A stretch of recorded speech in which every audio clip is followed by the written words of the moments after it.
안녕하세요. 데크드림의 데크 이야기를 시작하기로 하겠습니다. 초심을 잃어버리지 않으려고 노력하는 데크 시공의 기준, 데크 주치, 데크 시공 전문 목수 박정아 인사드립니다. 보면은 역시 화려하게 만개하기 시작하는 봄꽃들을 보는 재미가 쏠쏠할 것 같다고 생각하는데요.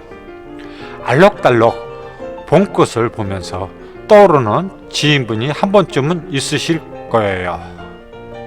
그분에게 그동안 어색해선 선뜻 건네지 못했던 인사말을 먼저 용기 내어 보시는 것도 좋을 것 같은 봄날입니다. 오늘은 화성시 남양읍 컨테이너 하우스 3일차로 작업 내용은 데크의 마무리와 기초도료인 오일 스테인 작업입니다. 먼저 트리머라는 공구로 난감 마무리 면을 전부 둥글게 라운딩 처리 후 샌딩기로 모든 면을 고르게 연마하고 다시 한번 잘못된 곳은 없는지 확인 후 물걸레로 데크를 전부 닦아내고 오일 스테인 작업을 하는 마지막 날입니다. 저는 데크란 무엇일까 생각해 보았습니다. 데크는 장갑 또는 양말 같은 존재이고 신사가 옷을 깔끔하게 입고 양말을 잘 고르는 것이라고 생각합니다. 전원주택, 상가, 아파트의 테라스 등 모든 곳에 사용되는 데크, 이제는 필요가 아니고 필수라고 생각합니다. 그래서 데크드림은 단순히 데크만 시공하는 것이 아니고 이웃과 이웃을 이어주는 공간을 만들고 데크 문화를 창조하고 싶은 간절한 마음으로 작업에 임하고 있습니다. 이번 영상은 아직 많이 미흡하지만 이쁘게 보아주세요. 많이 보아주시고 공감과 댓글 부탁드립니다. 이 영상의 자세한 설명은 제 블로그에 있으니 궁금하시면 블로그에서 화성시 남양리 컨테이너 하우스 3일차 편을 보시면 자세한 설명이 있습니다. 작업 일자는 2020년 3월 22일 3일차 마무리 작업입니다. 오늘은 마지막 날로 주요 작업은 마무리와 기초도료 첫 번째 시공하는 날이므로 스테인에 대한 이야기를 주로 하기로 하겠습니다. 오일 스테인에서 스텐이라는 말이 착색제, 염료 등을 의미하는 것처럼 마감제라기보다는 착색제의 성격이 더 크다고 할 수 있으나 이 제품은 유성 착색제이기 때문에 적지 않는 피막 효과를 동시에 가지고 있습니다. 오일 스테인은 붓으로 바르기만 해서는 그 멋을 살릴 수 없습니다. 오일 스테인은 사용 전에 반드시 충분하게 흔들어 주어 안료가 가라앉지 않은 상태에서 사용해야 하며 목재 표면은 서포 등을 이용하여 거친 면이 없도록 해주어야 합니다. 일단 목재의 표면에 고르게 붓으로 칠해준 뒤 약 15분 정도 지나 오일이 어느 정도 자연 흡수되길 기다렸다가 면과 천 등을 이용해 반드시 여러 번 문질러서 오일과 안료가 목재 표면 안쪽으로 스며들도록 해야 합니다. 이때 나뭇결의 조밀한 부분에는 착색되는 정도가 다르고 또한 오일이 주는 투명성 때문에 나뭇결이 그대로 드러나면서 흡수된 안료의 색깔이 멋진 조화를 이루게 됩니다. 천연적인 나무의 재질감과 클래식한 선을 선호하는 사람들에겐 더없이 매력적인 재료입니다. 고급 오일스테인의 또 하나의 장점은 해충의 약한 목재의 단점을 보호해주고 습기를 차단시켜 뒤틀림 등을 방지해 줍니다. 다시 말해 방충, 방습의 효과가 있어 목재가 가지고 있는 단점을 최대한 보완하면서 천연 목재의 재질감을 만끽할 수 있게 해주는 제품이라고 생각하시면 됩니다.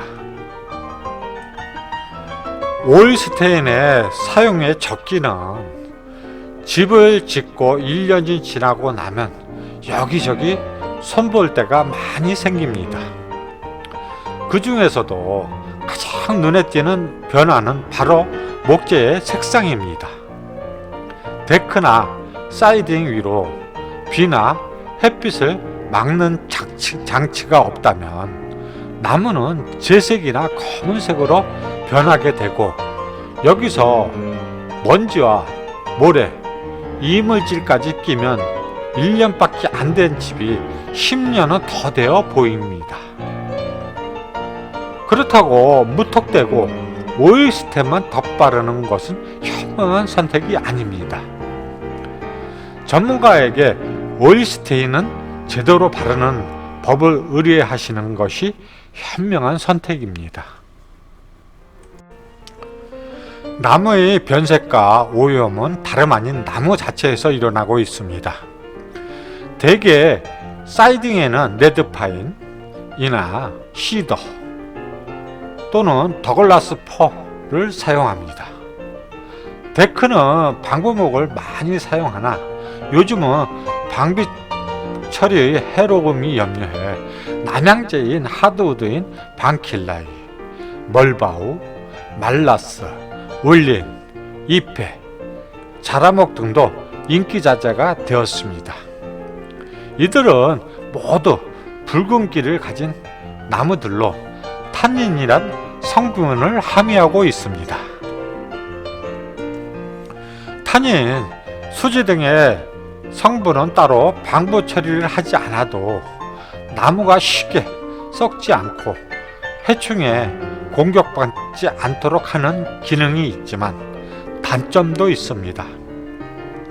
시간이 지나면서 햇빛을 받고 물을 먹으면 나무 밖으로 용출되어 탄화되기 때문에 나무를 검은색으로 변하게 합니다.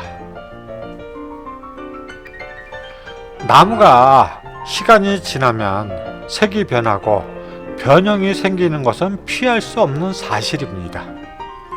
그러므로 데크나 목재 사이딩처럼 외관을 구성하는 부분은 더욱 그 변화를 최소화해야 합니다. 오랫동안 깨끗한 인상의 집을 만들 수 있습니다.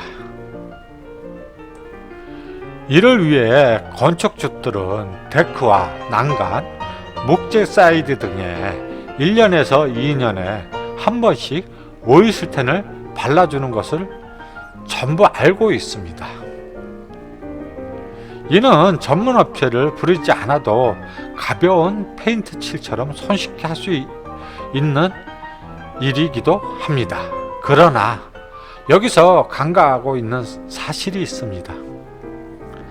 나무의 종류에 따라 관리 방법이 다 다르고 오일스테인을 1, 2년에 한 번씩 덧바르는 과정에서는 알아두어야 할 기본 사항들이 있습니다. 그동안 미처 모르고 있었던 오일스테인의 진실을 공개하도록 하겠습니다. 이는 나무 본래의 색을 흐리는 데다가 혹 목재 위에 도료까지 바른 상태라면 도료 자체를 오염시키고 변색시키게 됩니다. 특히나 우리나라는 용적률 문제로 지붕 구조상 건물 외벽이 햇빛에 노출되어 있는 부분이 많습니다. 햇빛에 노출된 부분과 창문 옆으로 물이 고여 떨어지는 부분에는 특히나 이런 현상이 심한 상태입니다. 이렇게 되면 벽 전체가 얼룩이 져서 낡고 지저분한 집이 되어버리고 마는 것입니다.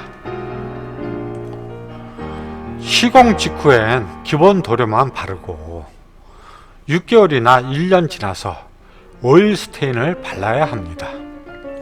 예전에 나무를 쓸 때는 야적한 상태에서 묵힌 후 껍질을 벗기고 또 1, 2년의 변화를 겪은 후에나 가공을 하였습니다. 그러나 요즘은 벌목과 가공 시간이 짧아지면서 목재 자체의 성분이 자연스럽게 용출될 시간이 없어졌습니다. 지금도 탄닌 성분을 없애는 가장 좋은 방법은 맨 상태로 두는 것입니다. 집을 짓고 나서도 오일 스테인을 바르지 않은 채 6개월에서 1년 정도를 그대로 두면 자체적으로 수진, 탄닌, 송진 등의 고유 성분이 스스로 용출됩니다. 이상으로 오일 스테인에 대한 짧은 상식을 말씀드렸습니다. 유익한 정보가 되기를 바랍니다. 오늘의 영상은 여기서 끝내도록 하겠습니다.